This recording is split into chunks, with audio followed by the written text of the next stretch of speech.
Corona రక్షణ ప్రాణాయామం. పెద్దలు, మిత్రులు అందరికీ ముందుగా నమస్కారం. కరోనా తెచ్చిన ఈ కష్టకాలంలో చాలామంది మిత్రులు, ఆరోగ్య నిపుణులు, డాక్టర్లు వీళ్ళందరూ చెప్తున్నది ఏంటంటే, ఎవరైతే శారీరక కసరత్తులు, వ్యాయామాలు, నడక, పరుగు లాంటివి చేస్తారో వారి యొక్క ఆరోగ్యం బాగుంటుందని, వారికి కరోనా సోకే ప్రమాదము తక్కువగా ఉంటుందని, అలాగే ఒకవేళ పొరపాటున కనుక కరోనా సోకితే వారు త్వరగా కోలుకుంటారని చెప్పేసి తెలియజేయడం జరిగింది. మరి ఇటువంటి సందర్భంలో చాలామంది మిత్రులు సూచన మేరకు కొన్ని ప్రాణాయామాలు మనందరికీ సూచించాలని అనుకుంటున్నాము. ప్రపంచవ్యాప్తంగా ఉన్నటువంటి డాక్టర్లు కానీ, ఆరోగ్య పరిశోధకులు కానీ చెప్పేది ఏంటంటే, చాలామంది చాలా రకాలైనటువంటి ఎక్సర్సైజ్ చెప్తున్నారు. గాలి ముక్కు ద్వారా తీసుకోండి, నోటి ద్వారా వదలండి, అలాగే విజిల్ రూపంలో వదలండి, ఇలాగా కొన్ని, అలాగే వాటర్ గ్లాస్లో నీళ్లు తీసుకొని బబుల్స్ బుడగలుగా తెప్పించండి అని, అలాగే రకరకాలుగా, లేకపోతే ఒక బోరని ఊదండి అని, లేకపోతే హఫింగ్ అంటాం, అంటే ఇలా అండమని, ఇలా రకరకాలుగా చెప్తున్నారు. వీరు ఏది చెప్పినటువంటి వీటన్నిటి యొక్క సమాధానము మనకి ప్రాణాయామంలో అద్భుతంగా లభిస్తుంది. మరి మీకోసం ఒక 4 అద్భుతమైన ప్రాణాయామాలు ఈ పూట నేను చెప్పదలుచుకున్నాను. ముందుగా ఈ 4 ప్రాణాయామాలు ఏంటంటే, 1 నాడీ శోధన ప్రాణాయామం, 2వది భస్త్రికా ప్రాణాయామం, 3 కపాలభాతి ప్రాణాయామం, 4 బ్రాహ్మణ ప్రాణాయామం. ఈ 4 ప్రాణాయామాలు అద్భుతమైన ప్రక్రియలండి. ఈ 4 ప్రాణాయామాలు చేస్తే మనము ప్రాణాయామం అంటే ప్రాణవాయువుని, అంటే లైఫ్ ఫోర్స్ని పెంచుకొని ఊపిరితిత్తుల శక్తిని పెంచుకోవడం ద్వారా, తద్వారా కరోనా వైరస్ లాంటి ఈ మహమ్మారి నుంచి మనం సంపూర్ణ ఆయుష్కులుగా, అలాగే దృఢమైనటువంటి మనస్సుతో ఉంటామని మంచిది మరి చెప్పడం జరుగుతుంది. ముందుగా మనం ఒక్కొక్క ప్రాణాయామాన్ని సాధన చేద్దాము. ముందుగా నాడీ శోధన ప్రాణాయామం. ఈ నాడీ శోధన ప్రాణాయామం యొక్క లాభాలు ఏంటంటే, it will calm and cools the mind. ఓకేనండి. అలాగే it regulates the body temperature. శరీరం యొక్క ఉష్ణ స్థితిని ఇది సమతులం చేస్తుంది. అలాగే ఇది హైపర్ టెన్షన్కి, బీపీకి, హై బీపీకి చాలా అద్భుతంగా పనిచేస్తుంది. అలాగే ఇట్ టోన్స్ ద స్కిన్, మన యొక్క చర్మం యొక్క కాంతిని పెంచుతుంది. అలాగే టోటల్ రెస్పిరేటరీ సిస్టమ్, మన ఊపిరితిత్తుల వ్యవస్థలో ఉన్నటువంటి ఏదైతే ఇబ్బందులు ఉన్నాయో వాటన్నింటినీ తొలగించి చేస్తుంది. నాడీ శోధన ప్రాణాయామం ఒకసారి ప్రాక్టీస్ చేద్దాం. ఎడమ చేతిని జ్ఞానముద్రలో పెట్టుకుంటాము. దీన్ని జ్ఞానముద్ర అంటాము. మీరు ఇలాగైనా పెట్టుకోవచ్చు, నచ్చకపోతే ఇలా కూడా పెట్టుకోవచ్చు. ఎడమ చేతిని ఫ్రీగా ఉంచుకొని, కుడి చేతితో నాసికా ముద్ర అంటాము. నాసికా ముద్ర అంటే ఈ మధ్యలో 2 వేళ్ళు ముడిచి 2 వేలు ఉంచడము. మీకు ఇది కష్టంగా అనిపిస్తే బొటన వేలును అలాగే చూపుడు వేలుని ఈ 2 వాడండి. ఎడముక్కు ద్వారా గాలి తీసుకుంటాము, 2 ముక్కుల్ని బంధించి పెడతాము, కుడి ముక్కు ద్వారా గాలి వదులుతాము. దీనికి ఒక రేషియో ఉంటుందండి, ప్రపోర్షనేట్ ఉంటుంది, చెప్తాను. 5 సెకండ్ల పాటు ఎడముక్కు ద్వారా గాలి పీల్చుకోవాలి. 2 ముక్కులు బంధించి 15 సెకండ్ల పాటు గాలిని మనం లోపల బంధించి పెట్టాలి. అలాగే 10 సెకండ్ల పాటు గాలిని కుడిముక్కు ద్వారా వదలాలి.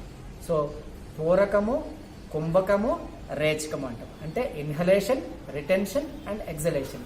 అలాగే మళ్ళీ కుడిముక్కు ద్వారా 5 సెకండ్లు గాలి తీసుకుంటాము, 15 సెకండ్ల పాటు గాలిని నిలుపుతాము, 10 సెకండ్ల పాటు గాలిని నిలుపుతాము. చేద్దాం, చూడండి. Ready? Inhale,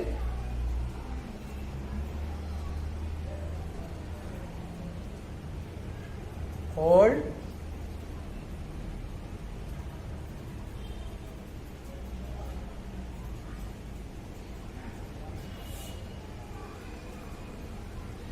exhale through right.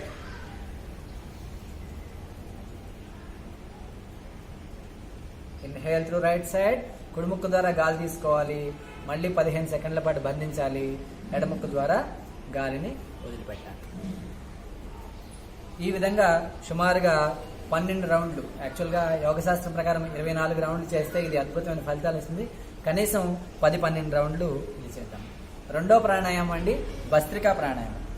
భస్త్రికా ప్రాణాయామం బేసిక్ మెటబాలిక్ రేట్ని, అంటే శరీరంలో ఉన్నటువంటి ఉష్ణ శక్తిని జ్వలింపజేసి తద్వారా కెలోరిక్ బర్నింగ్, అంటే మన శరీరం నుండి క్యాలరీస్ త్వరగా ఖర్చు అయ్యి మనము శరీరము నాజుగ్గా తయారవుతుంది. ఎవరైతే ఓవర్ వెయిట్ ఉన్నవాళ్ళు, ఒబీస్గా ఉన్నవాళ్ళు శరీరం యొక్క బరువు తగ్గాలనుకుంటున్నారో చక్కగా ప్రాణాయామం ద్వారా కూడా తగ్గొచ్చు. దానికి మొట్టమొదటిగా పనికొచ్చేది భస్త్రిక, రెండవది కపాలభాతి. ఇప్పుడు మనం భస్త్రిక గురించి తెలుసుకున్నాం. అలాగే డయాఫ్రమ్, అలాగే లంగ్స్ యొక్క ఇబ్బందులు ఏమైనా ఉంటే దీన్ని తొలగించి శరీరానికి మంచిది. అలాగే మలినాలు, శరీరంలో ఉన్న టాక్సిసిటీ అంటాము, మలినాలని వేగంగా బయటకు పంపించడం కాకుండా మన కణాలలో ఉండే జీవ కణాల్లో ఉండే CO2 శాతాన్ని తగ్గిస్తుంది. అతి ముఖ్యమైనది ఏంటంటే కార్బన్ డైఆక్సైడ్ శాతము కణాల్లో పేరుకుపోయి ఉంటుంది. ఆ కార్బన్ డైఆక్సైడ్ శాతాన్ని బయటకు సంపూర్ణంగా పంపించి ఆక్సిజన్ శాతాన్ని ఇస్తుంది. ఇప్పుడు కరోనా సమయంలో ఎక్కువగా మనం ఆక్సిమీటర్ పెట్టి చెక్ చేసుకున్నది కూడా ఆక్సిజన్ లెవెల్ ఎంత ఉంది అని, 97 ఉందా 98 ఉందా అమ్మాయి అనుకుంటున్నాం. ఇటువంటి పరిస్థితుల్లో ఇది భస్త్రికా ప్రాణాయామం చాలా అద్భుతంగా పనిచేస్తుంది. ఒకసారి భస్త్రిక చేద్దాం. చేతుల్లో పెట్టుకోండి. ఇన్హేల్,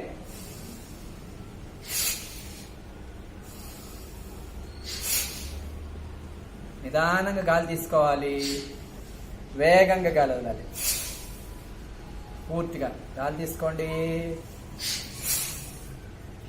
ఈ విధంగా కనీసం 10 నుంచి 15 సార్లు 1 నిమిషం నుంచి నిమిషంన్నర పాటు చేయాలి. మూడవది అతి ముఖ్యమైన ప్రాణాయామం kapalbhati pranayama. Kapalbhati pranayama it energises the total nervous system. Central nervous system అంటాము, CNS అంటాము. సెంట్రల్ నర్వస్ సిస్టమ్ని పూర్తిగా ఇది సమస్యలో ఉంటుంది. అలాగే most important, it rejuvenates the brain cells. మన మెదడులో ఉన్నటువంటి ప్రతి జీవకణాన్ని ఇది ఉత్తేజం చెందేలా చేస్తుంది. అలాగే uplift the mind and comms mind. అన్నిటికన్నా ప్రశాంతతని, మానసిక వికాసం కనుక కావాలనుకుంటే మనం కపాలభాతి ఖచ్చితంగా చేయాలి.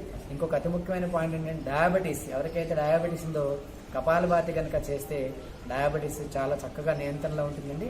డయాబెటీస్కి అద్భుతమైనటువంటి ప్రాణాయామం ఏదైనా ఉందంటే అది కపాలభాతి ప్రాణాయామం మాత్రమే. సో కపాలభాతి ఎలా చేయాలంటే నిమిషానికి 1 నిమిషం సమయం పెట్టుకోండి. 40 సెకండ్ల పాటు మొదటి ప్రారంభంలో చేయొచ్చు. 120 స్ట్రోక్స్ వరకు వెళ్ళొచ్చు అనమాట. చూడండి ఒకసారి మనం కపాలభాతి చేద్దాం. నిటారుగా కూర్చోండి. 2 చేతులు జ్ఞానముద్రలో పెట్టుకోవచ్చు మీకు కావాల్సిన స్థితిలో, లేదంటే ఇలా చక్కగా కాళ్ళ మీద ఇట్లా పెట్టుకోవచ్చు. నేనైతే జ్ఞానముద్రలో పెట్టాను, బాగుంటుంది చూడటానికి, అలా కంఫర్టబుల్గా కూడా ఉంటుంది. వెన్నుపూస నిటారుగా ఉండాలి. చక్కగా kapalbhati start. Forcible exhalation is called kapalbhati. అంటే వేగంగా శరీరంలోంచి గాలిని బయటకు పంపించడమే కపాలభాతి. ప్యాసివ్ ఇన్హలేషన్ తీసుకుంటే గాలి మనం ప్రత్యేకించి పీల్చుకోక్కర్లేదు, గాలిని నిదానంగా తీసుకుంటాము, వేగంగా గాలిని బయటకు వెళ్తాం. చూడండి,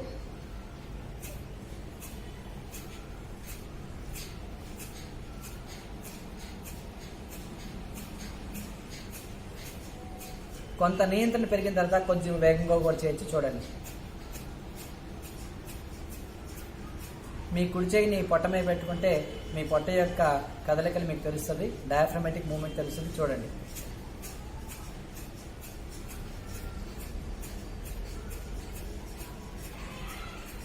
ఇలాగ సుమారుగా నిమిషంన్నర వరకు చేసి ఒక 30 సెకండ్స్ రెస్ట్ తీసుకొని 5 నుంచి 10 నిమిషాల వరకు కపాలభాతిని చేయొచ్చండి. కపాలభాతి చాలా అద్భుతమైనటువంటి ప్రాణాయామ ప్రక్రియ.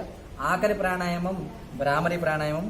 భ్రామరి ప్రాణాయామం ఊపిరితిత్తుల యొక్క కెపాసిటీని, అంటే మీ అందరికీ తెలిసిందే, ఊపిరితిత్తులు కుడి ఊపిరితిత్తు, ఎడమ ఊపిరితిత్తు ఉంటుంది. ఈ 2 ఊపిరితిత్తులు కలిపి సుమారుగా 1,20,00,000 పైనే వాయు గోణులు అని అంటాం, అల్వియోలజీ అంటాం. ఈ అల్వియోలజీ ఉంటాయి, వీటిలో ఎక్కువ శాతం ఖాళీగా ఉంటాయి. మనం ఎన్ని ఊపిరితిత్తుల్లోని గదుల్ని ఉపయోగించుకుంటామో అంత ప్రాణశక్తి మనకి ఎక్కువగా నింపుకోవడం జరుగుతుంది. అందుకనే భ్రామరి ప్రాణాయామం. అలాగే ఇట్ కామ్స్ ద మైండ్, మానసిక ప్రశాంతతకి, వికాసానికి. స్ట్రెస్, అక్యూములేటెడ్ స్ట్రెస్ వేరు, అక్యూములేటెడ్ స్ట్రెస్ వేరు. స్ట్రెస్ అంటే అప్పటికప్పుడు చిరాకు, కోపము లేదా ఇబ్బంది వచ్చినప్పుడు వచ్చేదాన్ని మనం స్ట్రెస్గా భావిస్తే, అక్యూములేటెడ్ స్ట్రెస్ పైలప్ అయిపోయింది. చాలా కాలంగా ఎక్కడో ద్వేషం పెంచేసుకుని ఉంటాము, రకరకాలైన కోపాలు, రకరకాలైన సిచ్యువేషన్స్ ఉన్నాయి ప్రపంచంలో. వీటన్నిటికీ పైలప్ అయిపోయి, అంటే బ్యాంకులో కనుక మనం డబ్బులు కనుక నిలవబెట్టుకుంటే సంతోషం మంచిదే, కానీ కోపాన్ని, ద్వేషాన్ని ఎక్కువ కాలం నిలవబెట్టుకోకూడదు. ఇటువంటి దాన్ని ప్రశాంతంగా మనం బయటకు పంపించడానికి ఉన్న అద్భుతమైన ప్రక్రియ భ్రామరి ప్రక్రియ. భ్రామరి చేద్దామండి. కరోనాని జయించడాల్లో, ప్రశాంతతని సంతరించుకోవడంలో భ్రామరి బ్రహ్మాండంగా పనిచేస్తుంది. భ్రామరి ప్రాణాయామం. దీన్ని ఇలాగా కళ్ళ మీద 2 చేతులు పెట్టుకోవాలి. దీన్ని షణ్ముఖి ముద్ర అంటామన్నమాట. షణ్ముఖి ముద్ర అంటే ఏం లేదంటే 2 చేతులు కళ్ళ మీద పెట్టుకొని 2 బటన్ వేళ్ళు చెవుని ఇట్లా కొద్దిగా లాక్ చేసి పెడితే బయట శబ్దాలు వినబడకుండా ఉంటాయి. గాలి ముక్కు ద్వారా గాలి తీసుకుంటాము, 2 పళ్ళ మధ్యలో కొంచెం గ్యాప్ ఉండాలి. గాలిని మకర ధ్వనితో మనము ముక్కు ద్వారానే అనే శబ్దం ద్వారా గాలి మనం పంపిస్తాము. సరి చేద్దాం రండి. ఇన్హేల్,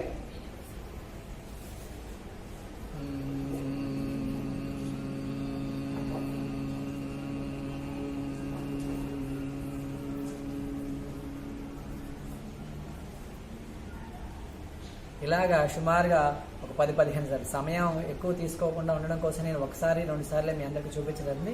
ఇలాగా ఒక 10-15 సార్లు చేయడానికి ప్రయత్నించండి. వీలైనంత వరకు మీరు ప్రాణాయామం చేస్తున్న గది విశ్రాంతిగాను, ధారాళంగా గాలి వచ్చేదిగాను, తక్కువ కాంతి, మరీ ఎక్కువ లైటింగ్ లేకుండా, అలాగే మరీ చీకటిగా లేకుండా చూసుకోండి. ఈ ప్రాణాయామ సాధన చేసి సంపూర్ణ ఆయుష్వంతులుగా, అన్నిటికన్నా ముఖ్యంగా కరోనా భయభ్రాంతుల నుంచి బయటకు వచ్చి మనందరం పూర్ణ ఆయుష్గా ఉండాలని, సంపూర్ణ ఆరోగ్యంగా ఉండాలని కోరుకుంటూ మీ యోగా పూర్ణ. నమస్తే వనండాల్. Thank you.